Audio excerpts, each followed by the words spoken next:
I appreciate you joining me today. We're going to be looking at the account of Dorcas. Our hymn today is Jesus While Our Hearts Are Bleeding. Jesus, while our hearts are bleeding o'er the spoils that death has won, we would at this solemn meeting calmly say, Thy will be done. Appreciate it, Lee. Verse 2, Though cast down, we're not forsaken, though afflicted, not alone. Thou didst give, and thou hast taken. Blessed Lord, thy will be done. Though today we're filled with mourning, mercy still is on the throne. With thy smiles of love returning, we can sing, Thy will be done. By thy hands the boon was given, thou hast taken but thine own. Lord of earth and God of heaven, evermore thy will be done. You can tell, of course, it's a hymn of mourning. And that brings us to Dorcas. Acts 9, verse 36, At Joppa there was a certain disciple named Tabitha, which is translated Dorcas. Let's call her Tabitha. Going forward, this woman was full of good works and charitable deeds, which she did. But it happened in those days that she became sick and died.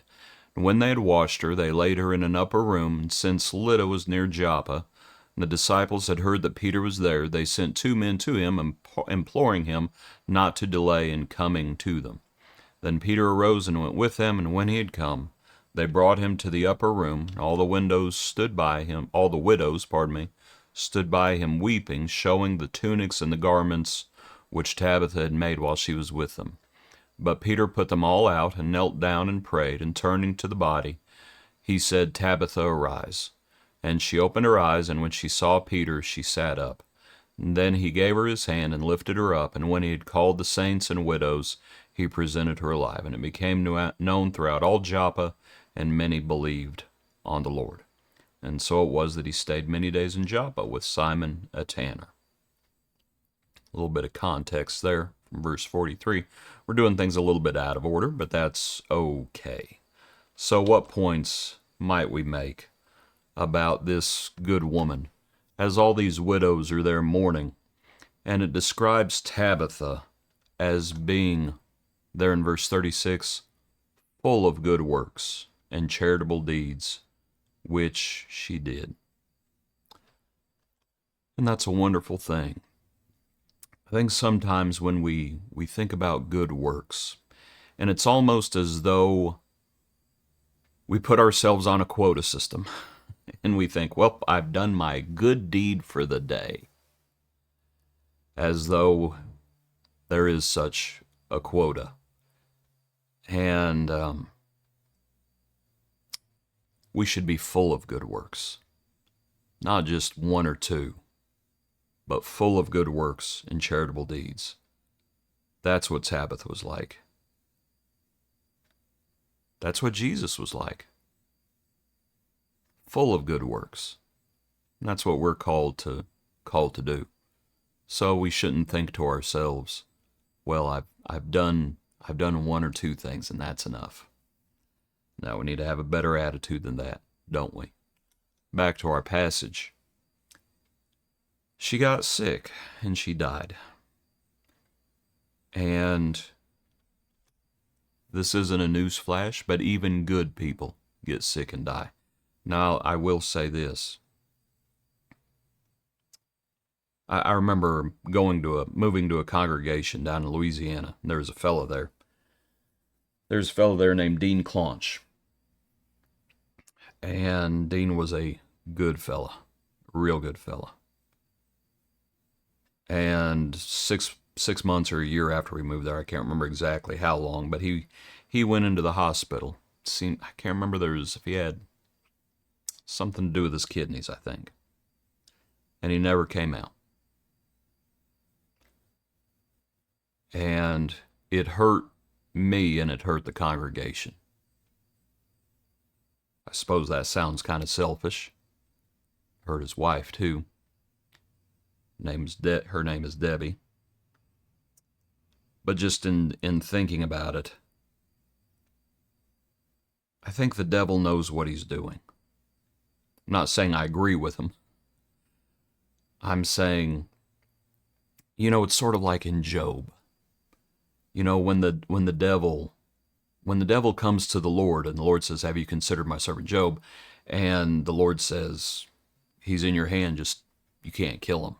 You have to spare his life." And so we know what the devil does. The devil attacks his family. They were not protected by the Lord didn't say anything about them. And so Job's children die. But it's an odd thing that the devil left his wife. And I think the devil knows what he's doing. And anyway, just in thinking about how much of a loss Tabitha must have been. And that when some people die, there is almost, and it's sad to say this is just the reality, there's almost a sigh of relief.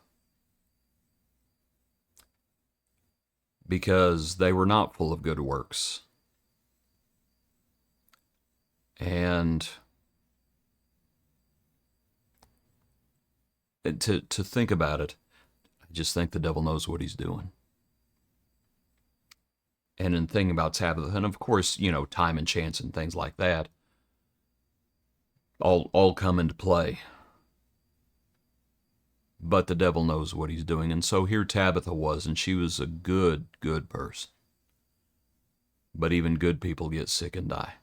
And it would have been a tremendous loss to the congregation here, to all those who knew her. And so here these widows are, and they missed her. They missed her. And so they called for Peter. I don't know what they wanted Peter to do. I don't know if they were expecting Peter to do what he did or not. But Peter puts them all out and kneels down and prays. And we know what happens as she comes back. But here they are, and they're showing the tunics and such things that she had made. And they just missed her. They missed her horribly. And that's how it should be. In the sense, like I said, sometimes when people are gone, it does not leave much of a hole. I knew another lady, this one not in Louisiana, this one's in Mississippi, I believe, and her husband passed away. And she was a wonderful woman. And everybody in the congregation and everybody in the community knew Mildred Grady. And her husband was named Max. And Max, every time you're over at her house, Max would just sit in there and watch the TV and wouldn't talk with anybody. It was Mildred who had such a wonderful reputation. Well, anyway, Max passed away. And so everyone was coming to comfort Mildred, the grieving widow. And they just said, "Oh, Mildred, we're just so sorry that Max passed away." And Mildred looked at them and said, "Well, he never did say that much." And that was true.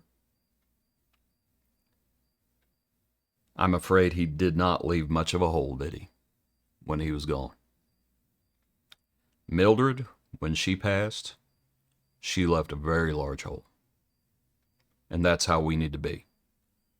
When we are gone, we need to have lived our lives in such a way that we are missed. And that was Tabitha. But she came back. So we have to take these things to heart.